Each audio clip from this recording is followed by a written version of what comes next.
So what dominance and destruction by South Africa, simply amazing, 73 points for them, and what humiliation for Wales, 0 points for them. But I have to say it, even as an Englishman, I did not enjoy watching that humiliation because it's a humiliation that those Welsh players should never have been put in the first place. They shouldn't have been put in that position by the WRU. And we said before the November internationals, it's a stupid, a silly, ridiculous fixture to put on outside the window when Wales are going to be without a load of their non-Welsh based players, or all of their non-Welsh based players. They probably would have lost anyway with all those players, but to put it on outside is ridiculous. And I know South Africa only had 25 players to choose from, one of them one of their coaches, although it is Dwayne Vermeulen, but those players that took the pitch player for player, they were miles better than Wales. Physically, athletically, skillfully, in every respect. It was absolutely embarrassing, and they should never have played them. Just for a few extra quid, they should have played someone completely different. That Welsh team against Georgia would have been a brilliant match or something like that. So there's got to be some big questions at the WRU. That is the biggest downer here. Terrible leadership, and they've been doing it for years. They've been putting Wales through far too tough fixture lists, and it's just not been doing them any good. Wales could have done without that. The fans could have done without that. They could have done with a really close game against a team of similar players, because we've just got to say it. A lot of these Welsh players are just not that great. They're a half-decent club team at best. Internationally, there's not a lot there. There's a few players, I will say the positives, there's a few players that stood out, and I'll talk about them as we go through this match report, but just 1 to 23, I think every single South African player was better than the Welsh counterparts. And South Africa played a great game. They played a really good game. Spoiled at the end by that red card. That was the only thing that obviously went against them. But they really played a smart game. And Wales could have played a lot better as well. Yes, they were beaten player for player, but they also mucked up some good chances when they could have potentially scored a try or two. There were a couple of glimpses of some openings and they didn't execute when it counted, but South Africa just blew them away. So even though there's obviously going to be a lot of negative in this match review, I don't take much joy from it. Even as an England fan, we want Wales to be better. For South Africa, a great way to end their tour, to end their year, completely dominant in the world. Andre Esterhuizen, the player of the match, who was phenomenal, did have the humility to say, it was a really tough game, when it wasn't, clearly. But anyway, 0-73, let's get into it. And in the first minute, we see the clear disparity in aerial prowess of Murray and the chasers. I thought Ellis Mee did okay, to be fair, but Murray loses his first high ball, and I think Dan Edwards loses the next high ball. Just very short. There's not a lot they can do about it. And South Africa just looking superior in the air, like Willemse, Moody, Hooker's a hell of a specimen as well. Just better athletes than any of the Welsh back three. Early on, though, Wales were keeping South Africa at bay with some decent long kicking of their own. Ellis Mee, a nice one. Dan Edwards, a nice one. Just keeping them away, stopping those really early points coming. But then we see the first big scrum shove, and my God, we knew it was coming. It was utter destruction. Yes, South Africa gave away a couple of technical penalties and free kicks, but when they got the scrum right, it just flew Wales back. I mean, Wilco Lowe is an absolute destruction unit at tight head. Wales fly back, South Africa camp in the Welsh 22, 13 phases. No, it's not particularly inventive stuff, but they're just getting over the gain line every single time, and finally the Welsh defence cracks, a gap opens up, and Steenekamp skates around the edge of a ruck, and it is a mistake from Wales, and there were some bad defensive errors, to be honest, by Wales. It's not like they tackled really well, they numbered up really well, they did make some errors. Azarati looks like he's the pillar in the ruck, but just doesn't move. I mean, Azarati, as an athlete, he's just miles off. He just wanders around the pitch occasionally, doesn't move there. Gareth Thomas flies out, leaving a massive wide gap. I had no idea what they're doing there. So that wasn't great. So Steenekamp goes through, so 0-7. On 10 minutes, I make a note that Joe Roberts just has the edge on speed on the South African centres, because South Africa have to play two inside centres effectively with Diolande at 13. And Roberts looks okay. I thought Roberts was one of those players. I thought, okay, he looks like a proper outside centre, maybe someone to go with. Hawkins, I am not convinced with Hawkins. I thought he deserved a shot. He's a big dude, but he does not play like a big guy. He passes really nicely, but his tackling isn't great. He's not that quick, and he doesn't power through contact, so very disappointed with Hawkins. I think when Eddie James is back, he has to go straight back in there with Roberts. I think that would be my conclusion for the centres. But every scrum for Wales is red alert. South Africa power through, get a penalty scrum advantage, but they don't need it, and they make the Welsh tackling look a bit substandard.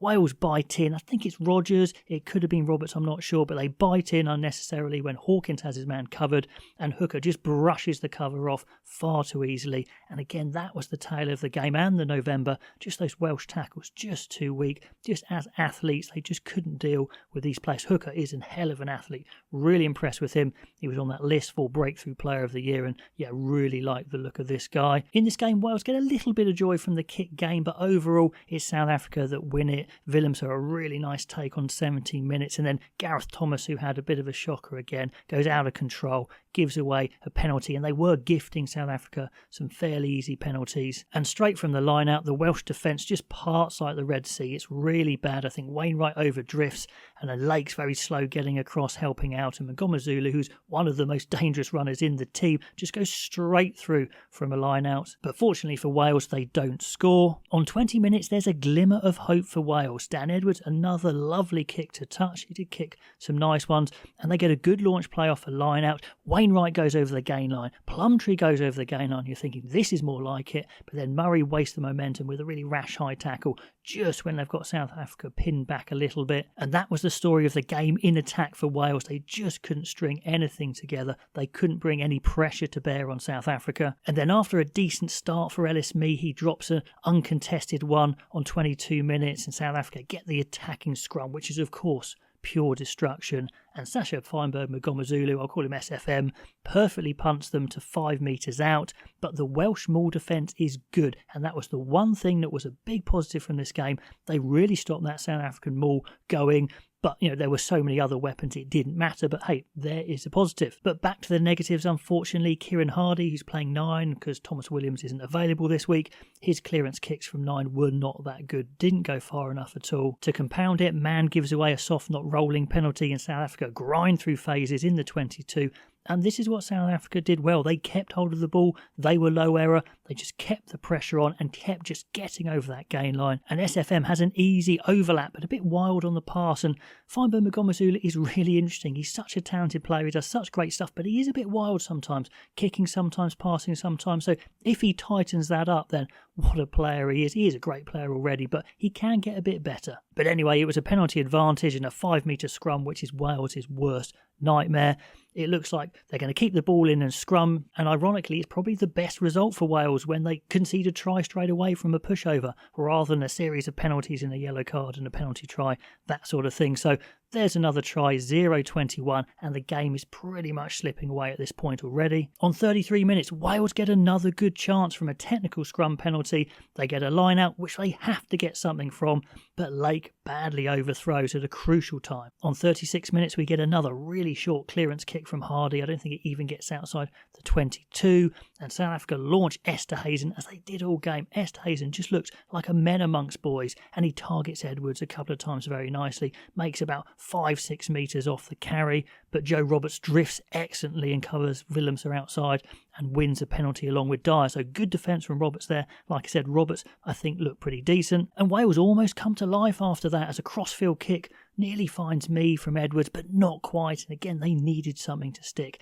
and nothing did. And South Africa finish the first half with a brilliant try. It's a lovely pass from the hooker, Grobbelaar, who made some lovely passes. A big flat one this time. He frees Moody. It's a missed tackle from Mann, and Mann is just not quite up to this level. I like his effort, I like his attitude, but it's just physically, he's not quite there, to be honest. Will he get there in a couple of years? Maybe, but I don't quite see it. But anyway, in a flash, South Africa break 60 metres up the pitch, win a penalty. Obviously, it's a scrum. They launch Esterhuizen, bounces off Hawkins into poor Edwards, piles up, and it's just destruction anyway. So Vandenberg takes advantage of the chaos and scores nicely.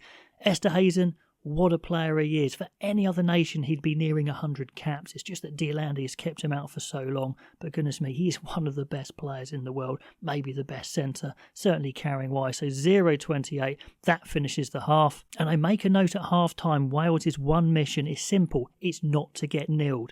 They're not going to win this game. It looked pretty clear, but they don't even manage that, unfortunately. The second half starts really badly for Wales, unfortunately. They're trying to hide Dan Edwards in defence, which makes sense because he's so small, but South Africa spot where he is and find him nicely with a tip-on pass. I think it's Esterhuizen to Deolande, so they go through Edwards that way. And then Plumtree, who I thought was poor as well, very upright, didn't get the dominance in the tackle or the carry.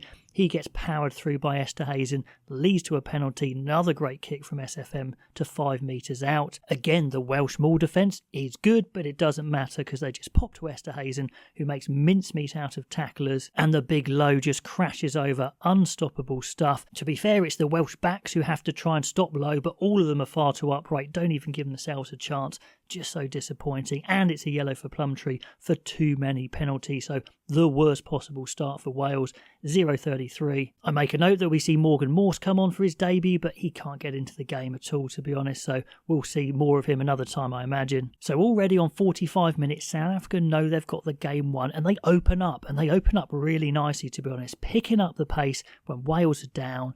SFM a tap penalty and just breezes through a super weak tackle from Gareth Thomas, who is just not a great player, to be honest. And SFM is a superior athlete to score 0-42. On 48 minutes, Wales string a few attacking phases together, but in their desperation throw a wild wide pass. Now this try is quite fortunate, to be honest, as Moody fumbles it, but it hits his foot, so it's kind of a hack ahead. Hawkins is just so slow chasing back, doesn't get anywhere near. To be fair, Morgan Morse is much quicker than Hawkins and gets back. Maybe he should be in the centre. No, seriously, maybe he should be in the centre. Anyway, just about a grounding from Moody. Morse nearly gets him and dislodges it, but 0-49. Now on 50 minutes, South Africa roll on all 8 subs at once. It looks absolutely amazing. Of course, it's a little bit foolish if it was a big game because they've got no cover for injury, but when you're 49 points up, it's the last game of the season. It doesn't matter. They all want to get into it. And also it makes it feel like a new team, so actually they redouble their efforts just when Wales are flagging. And every time Wales get a sniff of an attack, South Africa snuff it out or Wales make a mistake. On 51 minutes, Sheedy just dithers a little bit and Esterhuizen just creams him and the pass goes loose. On 53 minutes, we probably get the pick of the tries for South Africa. Damian Willemse, who is a world-class 15 now, starts it, making a little jink, and he makes a final killer pass out wide as they go the whole length of the pitch through phase play, and Esterhuizen powers into the corner, and to make it worse, Wainwright gets pinged for a high shot, not the worst high shot you'll see, but still a yellow card anyway, so 0-54. Then on 56 minutes, Wales should score. They get their best period of the game. They get some multi-phase attack, a couple of nice crossfield kicks. Hawkins won, Sheedy won, they win a penalty, they go to 5 metre line out, and this is their chance to avoid the big fat bagel.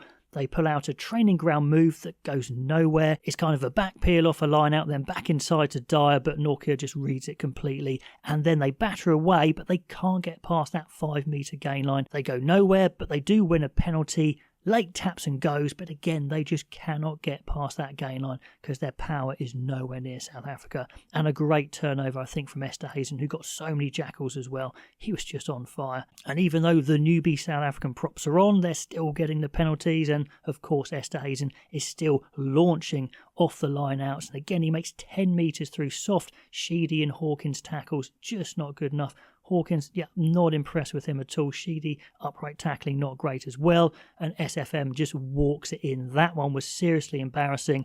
Compounded by TNT cutting to the box, one of the corporate boxes where Dave Redden is there just laughing in his box, not watching the game as Wales get humiliated. That will not have gone unnoticed by Welsh TV viewers. And it just keeps on coming. 66 minutes, another scrum penalty for South Africa.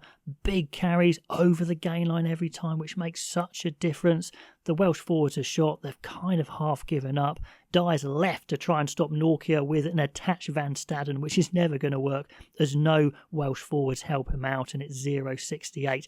And now it's getting embarrassing. And South Africa are still hungry for more as Smith jackals really nicely nicely, and then Esterhuizen follows up with another jackal. Wales' maul defence does hold out a little bit, again that crumb of positivity, but the resulting scrum is pure destruction, and Etzebeth flies over a really ineffective tackle attempt from Southworth, 0-73. And up to this point, it's been the perfect game for South Africa, but it was spoilt at the end by a red card to Etzebeth, and it's a nasty looking one. To be honest, it does look deliberate.